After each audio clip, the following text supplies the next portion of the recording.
Olá, sejam bem-vindos ao Emagreça da Teoria Prática. Aqui nós discutimos um conjunto de estratégias para você aprender a emagrecer. Eu sou Flávia Cunha, médica endocrinologista, e hoje a gente vai falar sobre o papel dos suplementos na saúde e no emagrecimento. Claro, a gente sempre tem que falar sobre emagrecimento aqui no canal.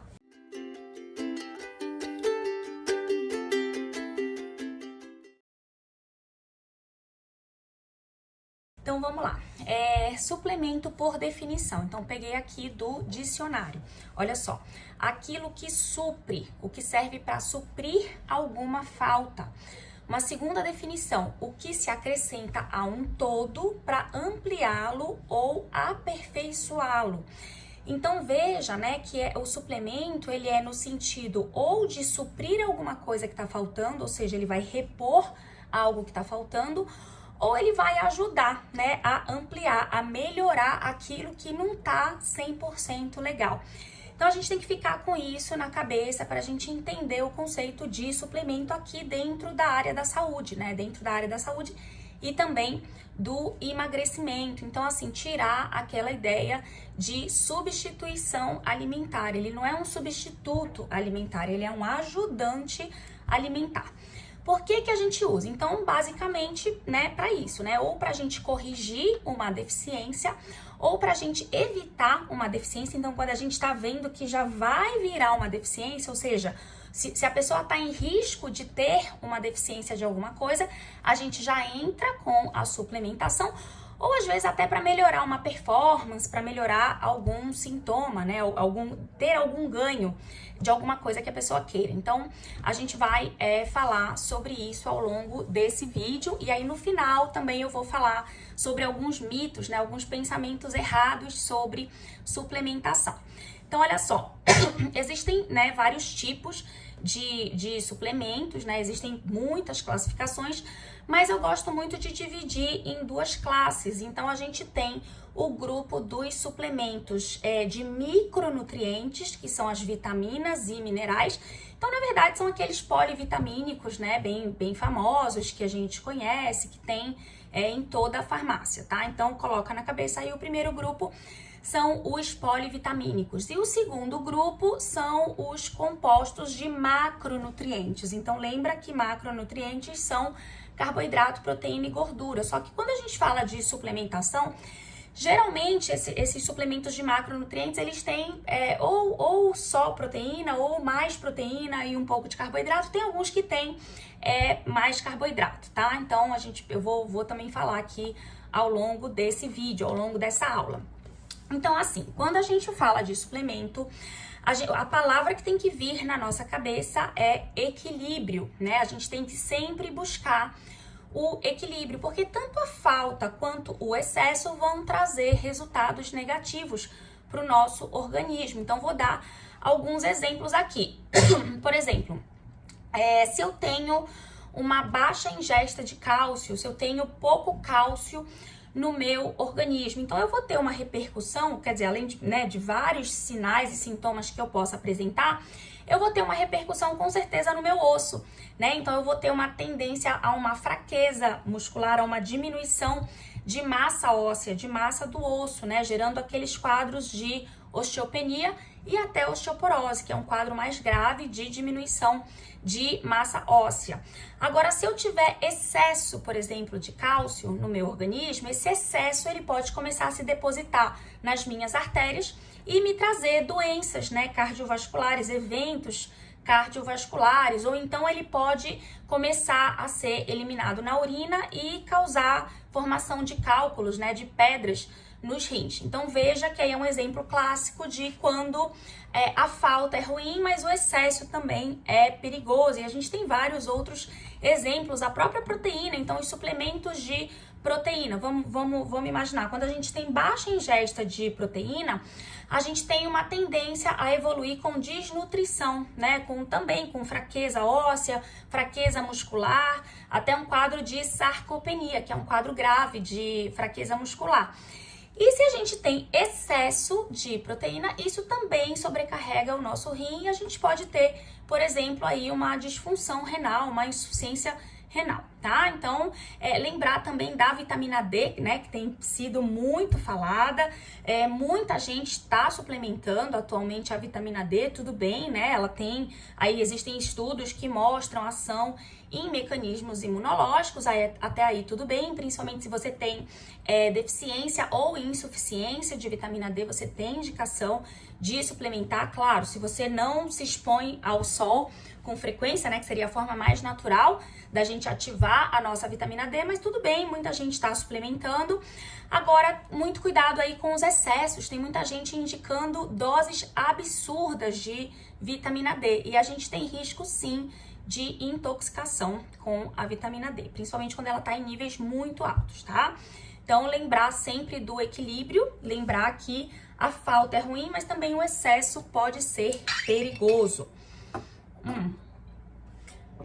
Próximo tema que eu coloquei aqui pra gente discutir, ainda sobre suplementos, é a importância da combinação certa, né? Então, tem algumas vitaminas, alguns minerais que não se bicam, né? Então, vou dar alguns exemplos. Isso é só pra gente também entender que a gente não pode sair misturando todo tipo de vitamina, de polivitamínico, de suplemento, né?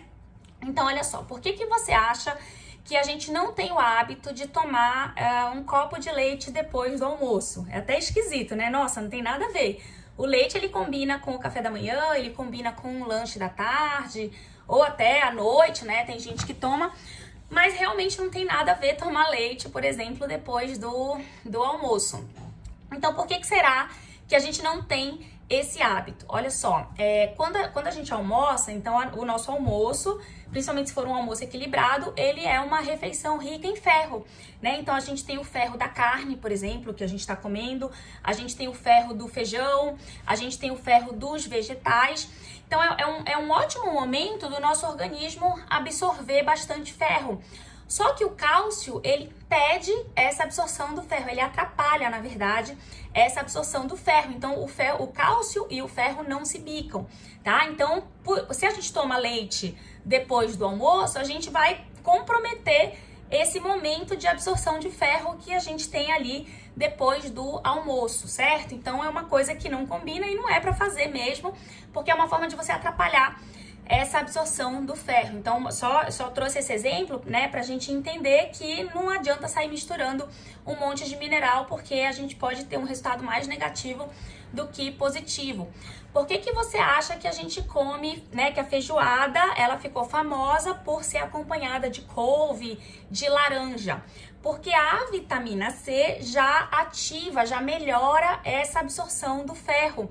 Então, qual que é o raciocínio? A vitamina C da laranja, né, das frutas cítricas, ela vai ajudar na absorção do ferro do feijão, da feijoada, do ferro da couve, né, dos vegetais ali que a gente come junto com a feijoada. Então, veja que, né, tudo tem um sentido, inclusive para os hábitos culturais.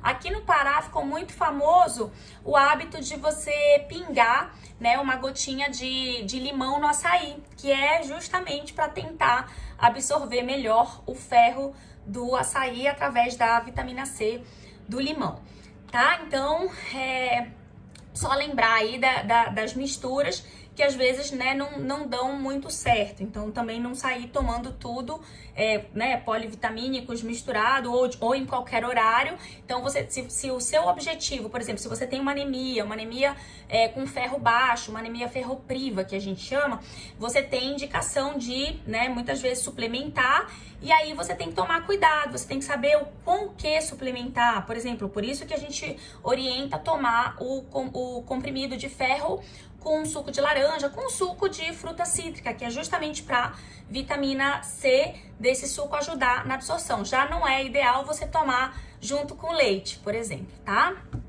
Bom, quando há deficiência, quando a gente documenta uma deficiência, o que a gente deve fazer?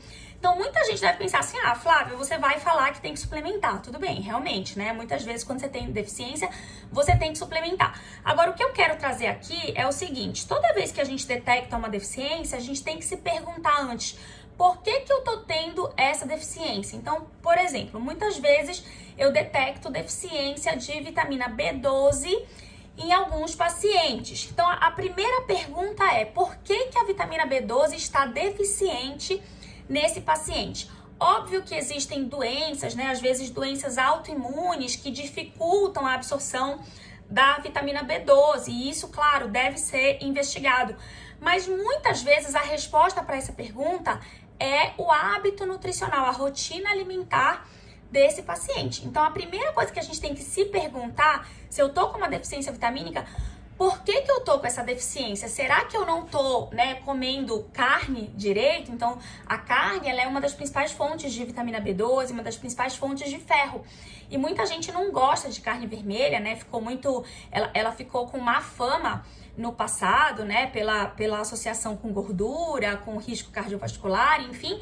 E aí a gente acabou criando um pânico, a gente, né, no sentido de população, acabou criando um pânico com a carne vermelha. Muita gente baniu, tirou a carne vermelha da sua rotina alimentar e perdeu muitos benefícios, perdeu vitaminas e perdeu uma excelente fonte de proteína também, né? Então precisa tomar cuidado aí também com os radicalismos. Tudo bem que tem pessoas veganas, vegetarianas, é um estilo de vida, nesse sentido tudo bem, mas assim, às vezes, né, as pessoas gostam da carne vermelha, mas tiram porque acham que faz mal, e aí acabam evoluindo com uma deficiência, por exemplo, de ferro, ou uma deficiência de vitamina B12 que tem que ser suplementada. Mas o que eu quero trazer aqui é que toda vez que a gente tem uma deficiência, a gente tem que pensar o porquê disso, né? Por que será que eu tô tendo essa deficiência? Então, assim, né, com relação aí, trazendo ainda em relação à carne vermelha, né, muita gente, às vezes é o medo mesmo, né, pela má fama, muita gente não gosta da textura da carne vermelha, né, acha dura. Muita gente me fala isso: eu tenho uma certa intolerância, eu não gosto, a textura mais endurecida, eu tenho um pouco de nojo. Tem gente até que me fala isso, né? Então, assim, o que a gente pode, né, já sabendo que a ausência completa da carne vermelha pode ser perigosa para essas deficiências vitamínicas, o que a gente pode fazer? A gente pode tentar incluir, por exemplo, 2, 3 vezes na semana a carne vermelha na forma de picadinho, na forma de carne moída. Então, você mudar a cara da carne vermelha, né? Aí você vai falar: mas aí eu vou enjoar de ficar comendo toda hora a mesma coisa. Mas aí você tem que dar asas, né, à sua criatividade, é o que eu chamo das habilidades culinárias. Não é habilidades culinárias naquele sentido de chefe, de saber cozinhar, não. É habilidades culinárias no sentido de você ter criatividade para você saber como fazer, né, aquela refeição de forma diferente. Como usar, por exemplo, aquela carne moída de formas diferentes. Então você pode comer ela, tipo assim, fazer um pão, um sanduíche com picadinho, é uma forma de comer, picadinho ou carne moída, né? Que aqui em Belém a gente chama a carne moída de picadinho. Ou então você pode misturar com ovo, fazer tipo um mexido, né? A carne moída com o ovo. Ou então você pode fazer omelete de picadinho. Você pode fazer quibe, né? Com o picadinho ou carne moída. Você pode fazer bolinho de carne, de carne moída. Você pode fazer tipo hambúrguer, né? Então aquela carne de hambúrguer da carne moída. Ou seja, tem várias formas de você fazer e incluir pelo menos 2 a 3 vezes na semana, se esse é o seu caso, se você tá tendo, né, deficiência de vitamina B12, deficiência de ferro, e você detecta que é pela falta da carne na sua rotina. Então você pode, né, mudar a cara dela. Mesma coisa os vegetais. Então os vegetais verdes também são fonte de vitaminas, são fonte de ferro. E aí você fala pra mim: mas eu odeio vegetal, não gosto de vegetal cru. Então você faz um suco verde, ou você faz, por exemplo, charuto. Eu sempre falo do charuto porque eu acho que é uma refeição bem legal, bem nutritiva, né? Tem a couve por fora, tem a carne moída dentro com um pouquinho de arroz. Ou então você pode colocar o vegetal no feijão, a própria couve, né, que acompanha a feijoada é uma fonte também, né, de vegetal, que é uma fonte de vitaminas, de ferro.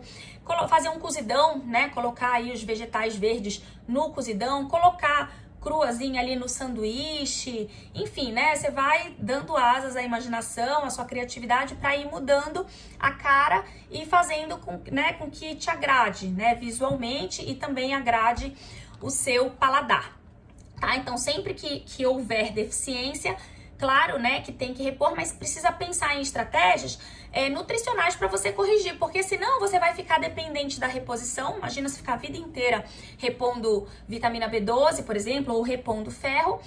E assim, quando você parar a reposição, ela pode voltar a cair. Se você não corrigiu a questão nutricional, essas vitaminas podem voltar a cair no seu sangue e aí você fica dependente novamente, né, de reposição.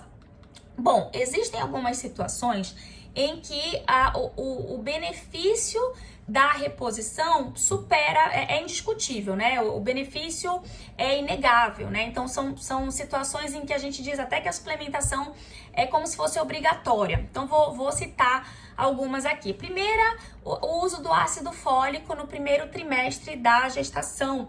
Então, as grávidas, nos primeiros 3 meses da gestação, devem fazer a reposição de ácido fólico, porque isso previne malformações no bebê. Isso já está bem documentado, isso é indicado para toda gestante, e é uma reposição, é uma suplementação que é necessária e é benéfica, né? Então, tem algumas situações em que é indiscutível você usar o suplemento, né?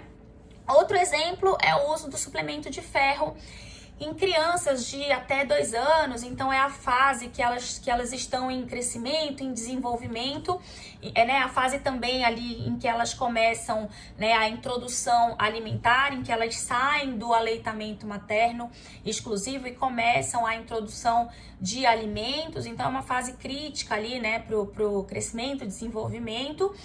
Então, é importante você fazer essa suplementação. O benefício é inegável.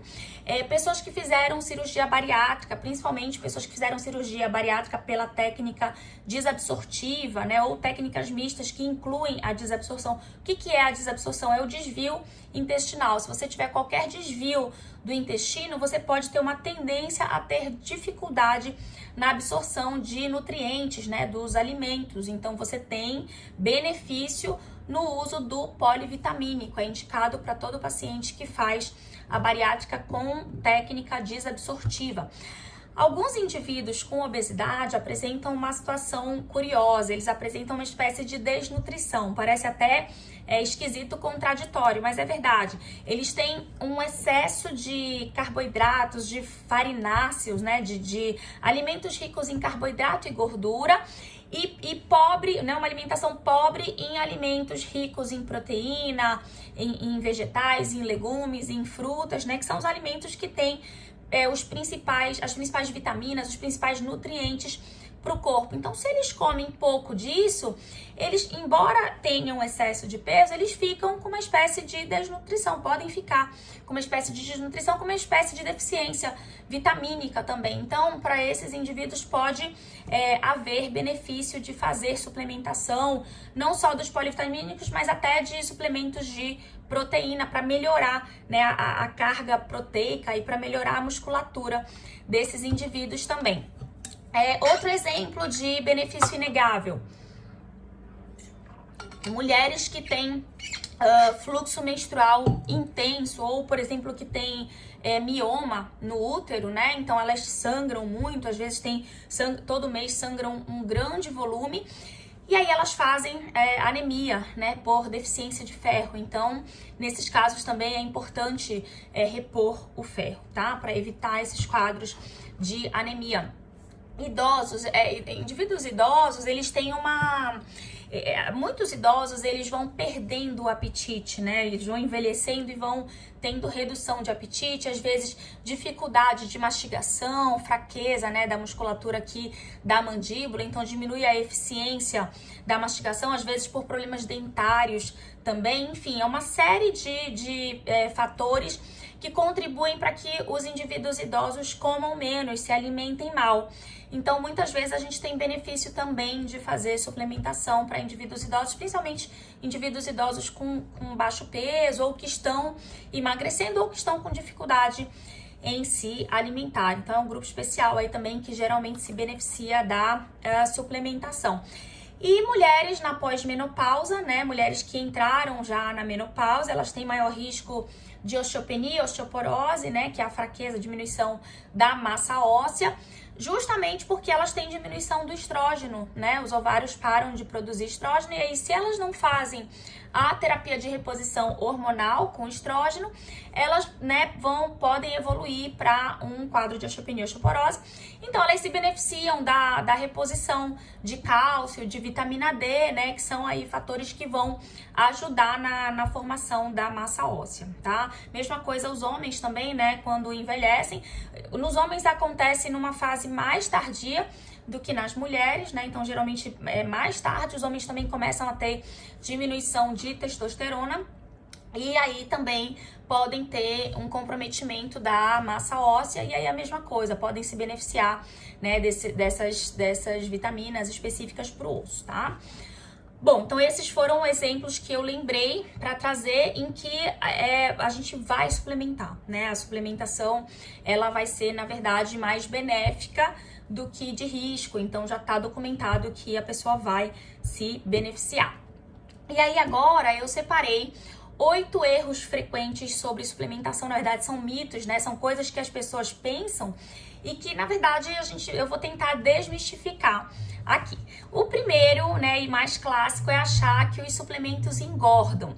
Então é assim, os suplementos do tipo polivitamínico, aqueles primeiros, né, que eu falei que são de micronutrientes, que são as vitaminas e minerais, eles não têm caloria. Se você virar lá nas informações nutricionais, você vai ver que a cápsula, ela tem praticamente 0 de caloria. Então eles não engordam, né? Se não tem caloria, não tem como engordar, tá? Então, na verdade, tem até estudo, tem estudo também em bariátrica, né, em pacientes bariátricos, que mostra que a falta do suplemento talvez possa estar mais relacionada ao reganho de peso do que você usar o suplemento. Então, o suplemento, na verdade, ele tende a ajudar até no emagrecimento, nesses casos específicos. Claro que não é uma relação direta, né? Mas são estudos que sugerem que ele possa ter um papel.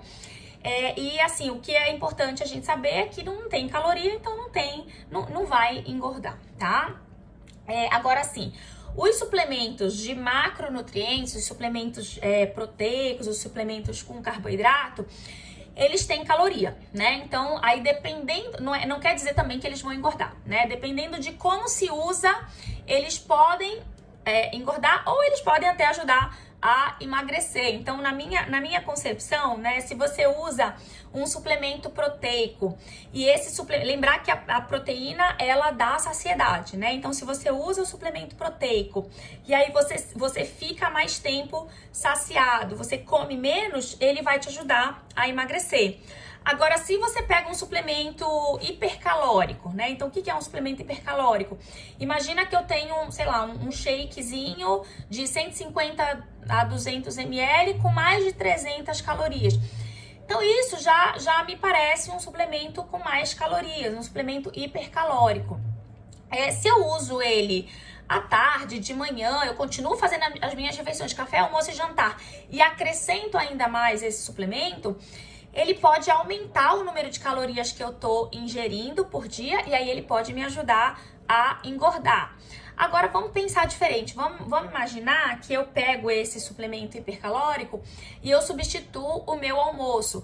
Claro que eu não vou fazer isso todo dia e nem de rotina e nem é indicado, porque lembra do primeiro conceito que eu trouxe aqui na aula, eles não são substitutos alimentares, eles são ajudantes alimentares, mas assim, eventualmente numa situação em que eu estaria presa numa reunião, na hora do almoço, não conseguiria almoçar, não conseguiria fazer o meu prato equilibrado de comida e acabar comendo um salgado de rua ou um bolinho, né, lá na reunião, e eu opto por, ao invés disso, tomar um suplemento proteico, até um suplemento hipercalórico, eu tô fazendo um bom negócio, eu tô fazendo uma boa troca, porque na verdade eu já não ia almoçar, eu ia comer alguma coisa que tinha pouco nutriente, né, que tinha muita caloria e pouco nutriente, e aí eu troquei por uma coisa que, apesar de ter muita caloria, tem muito nutriente. Então, nesse caso, eu fiz um bom negócio e mesmo usando um suplemento hipercalórico, eu não vou engordar, provavelmente, né? Porque eu usei num momento em que eu iria comer aquelas calorias, não foi uma coisa adicional, tá? Então, sempre lembrar, né, que o emagrecimento ele vai depender desse equilíbrio calórico, certo? Muito bem, lembrar também que às vezes a gente usa esses suplementos hipercalóricos com o objetivo mesmo de fazer o paciente ganhar peso, né? Então, pacientes que estão com doenças crônicas, pacientes com câncer, né? Alguma neoplasia, pacientes, né, com que tem HIV e aí começam a ser consumidos pela doença ou outras doenças, né, infecciosas, idosos, né, que emagrecem pelos motivos que eu já comentei. Então, são pessoas que podem se beneficiar dessa suplementação de suplementos hipercalóricos. Os suplementos hipercalóricos, geralmente, eles são uma combinação de proteína e carboidrato. Bom, segundo mito, achar que devem substituir os alimentos, a gente já comentou isso, né? Então, o suplemento, ele não é um substituto, né? Ele é um ajudante alimentar, eu acho que isso já ficou claro. Terceiro mito, achar que só devem ser usados quando estamos malhando. Esse é um dos principais também, muita gente me pergunta. Mesmo quem não malha pode se beneficiar de suplemento proteico. Um exemplo foi o que eu acabei de dar, né? Quando você tá quando você não consegue almoçar, por exemplo, e aí você usa ele para substituir. Nesse caso, ele é um substituto alimentar, mas eu tô usando eventualmente. Eu tô usando num momento em que eu não ia conseguir almoçar de qualquer jeito. Não foi uma coisa que eu propositalmente substituí. Ah, hoje eu não quero almoçar e eu vou tomar um suplemento. A gente não deve fazer isso, né? Ele deve ser um ajudante no momento em que eu não consigo almoçar, por exemplo, né? Que mais? Bom, aí assim, claro, né? Quem malha vai ter mais benefício, porque vai ter o suplemento, que é a proteína, vamos dizer assim, e mais o estresse muscular. Então, a junção da proteína com o estresse muscular é que faz o músculo crescer. Então, quem malha, óbvio que tem esse benefício. Mas assim, mesmo que você não malhe, se você não consegue atingir a sua cota mínima de proteína na alimentação, e aí depois eu vou falar um pouquinho sobre isso, você pode sim se beneficiar do suplemento, tá? Quarto mito, achar que usar suplementos pode me deixar muito musculosa. Já ouvi isso, né? Então, olha, não é nada fácil ganhar músculo. Tem gente que malha todo dia, tem gente que usa seus suplementos direitinho, come barrinha de proteína, usa whey protein e não consegue ficar musculosa. Então, né, por que a gente vai pensar assim, nossa, eu que não faço nada, por que só de tomar suplemento eu vou ficar musculosa? Não vai, tá? Não é tão fácil. Nem que você quisesse, não seria assim, tá? Então, não tem esse negócio, eu tenho medo de ficar muito musculosa porque eu não acho bonito mulher muito musculosa. Não, tira isso da cabeça. Quinto mito, achar que são perigosos, né? No geral, eles não são perigosos, mas isso não quer dizer que a gente vá, né, usar aí sem orientação médica, começar a usar de qualquer jeito, não. Tem uma classe só que eu queria citar, que pode sim ser perigosa na minha concepção, que são os suplementos termogênicos. Por dois motivos. Primeiro, porque muitas vezes esses suplementos termogênicos, eles têm hormônios e eles têm substâncias perigosas, né? Então, são substâncias que podem aumentar a pressão, são substâncias que podem acelerar o coração e, dependendo, né, da situação, pode até levar a uma arritmia, uma parada cardíaca. Então, termogênicos podem ser perigosos, sim. E segundo, mesmo os naturais, mesmo os ditos naturais, que são aqueles com cafeína, com chá verde, dependendo da quantidade, você pode sim também ter aumento de pressão, você pode ter efeitos colaterais, pode ter mal-estar, arritmia cardíaca, aceleração cardíaca, né, uma taquicardia, né, um aumento da frequência cardíaca. Então, também precisa tomar cuidado. Até café, né? Café que a gente coa, café, ou então café expresso, quando a gente toma muito, a gente não fica, né, meio acelerado, às vezes o coração dá uma batedeira. Imagina, né, uma cápsula em que você tem a cafeína concentrada, ou chá verde, ou qualquer outra substância concentrada. Se você usa demais, se você usa inadvertidamente, você pode sim ter efeito colateral perigoso. Então, é a única classe que eu queria deixar aqui como perigo, tá? As outras classes, no meu entendimento, se você usar dentro da dose correta, né, da dose sugerida, elas não são perigosas. Agora, óbvio, né, tem que ter indicação. Um outro alerta também é em relação aos suplementos proteicos para quem já tem disfunção renal, tá? Então, para quem já tem algum problema renal por outro motivo, ele pode sobrecarregar o rim. Agora, em pessoas saudáveis, não há evidência. Se você usa na dose sugerida, não há evidência, né, do suplemento proteico lesar o seu rim. Não, isso era um mito também, uma coisa que se imaginava no passado, mas que hoje em dia a gente já viu que não. Sexto mito, preciso dosar todos os minerais e vitaminas do meu corpo para saber se eu preciso de suplemento? Também não funciona assim, tá? Então a gente só dosa, né, aqueles que são mais frequentemente exauridos do nosso organismo, ou então, né, se eu estou em risco para alguma coisa.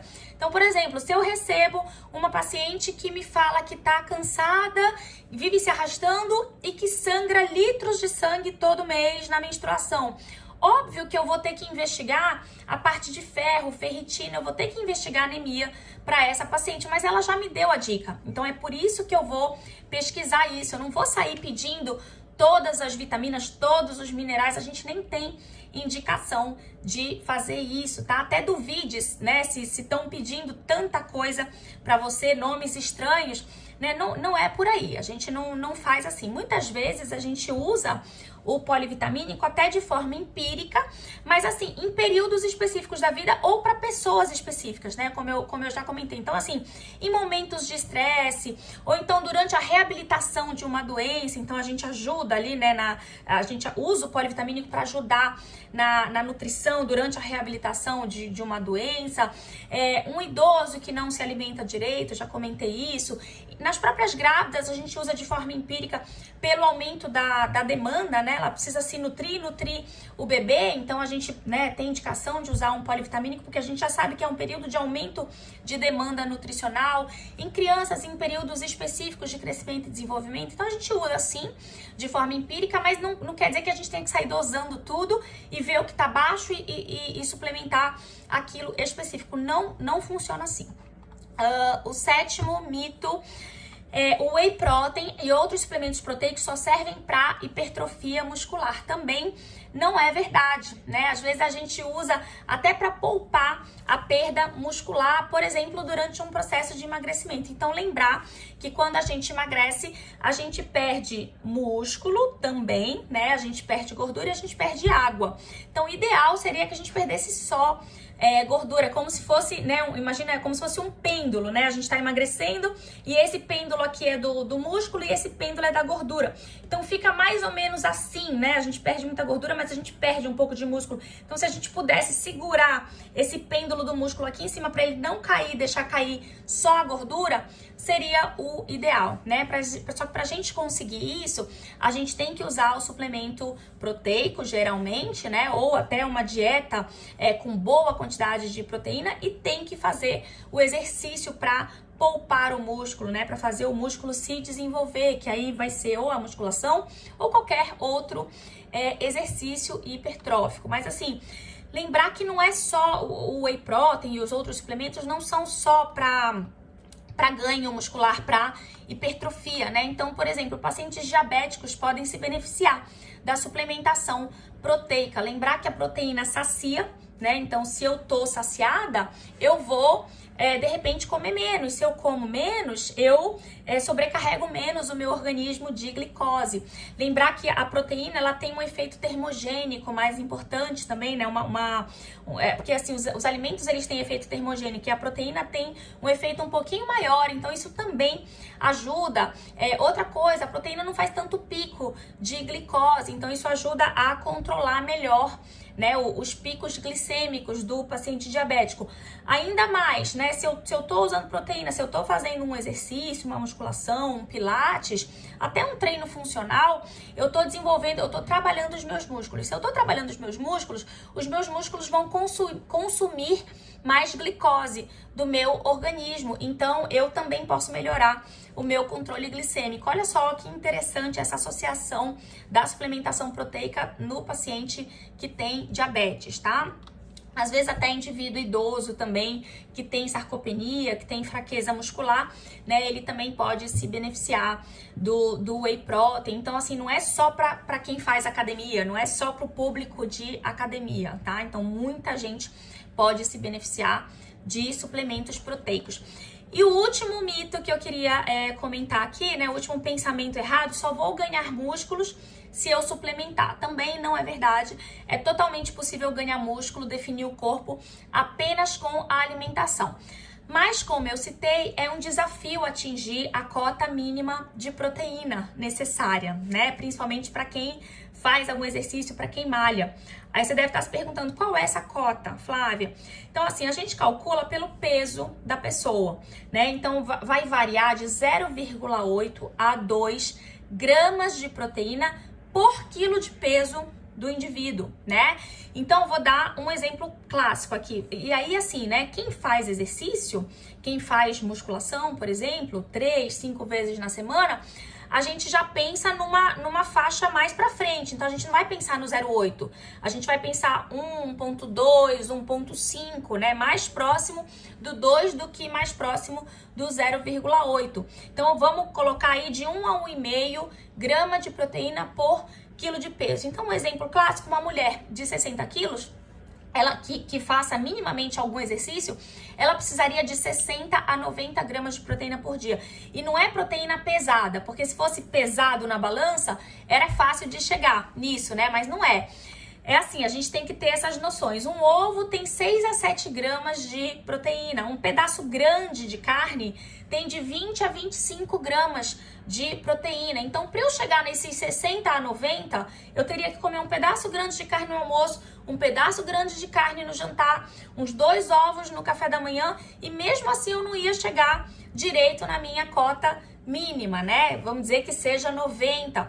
Então, às vezes eu preciso aí, me falta o quê? 20 gramas para chegar em 90, eu preciso de um suplemento. Então, um shakezinho, né? Uma quantidade, um copo, 200 ml mais ou menos, batido, né? Com shake de proteína, pode ter 20 a 25 gramas de proteína. Então, nesse caso, eu usaria o suplemento para chegar na minha cota mínima necessária, certo? Mas se eu consigo atingir isso dentro da minha refeição, dentro da minha alimentação, é o ideal, na verdade, né? O ideal é a gente não precisar. Só que muitas vezes a gente precisa, né? Porque o importante é que eu tenha essa ingestão mínima compatível com os meus objetivos e compatível com o meu perfil, né? Se o meu objetivo é, por exemplo, emagrecer e criar massa magra e definir o corpo, e eu estou malhando para isso, a minha cota de proteína vai ser um pouquinho maior. Então, vai ser um pouquinho mais difícil de conseguir isso só na minha alimentação. E aí eu posso precisar da suplementação, mas isso sempre vai ser uma indicação médica e uma indicação nutricional, certo? Esse foi o vídeo de hoje. Espero que vocês tenham gostado. Deixem comentários, deixem dúvidas aí, sugestões. E até o próximo vídeo. Um beijinho. Tchau, tchau.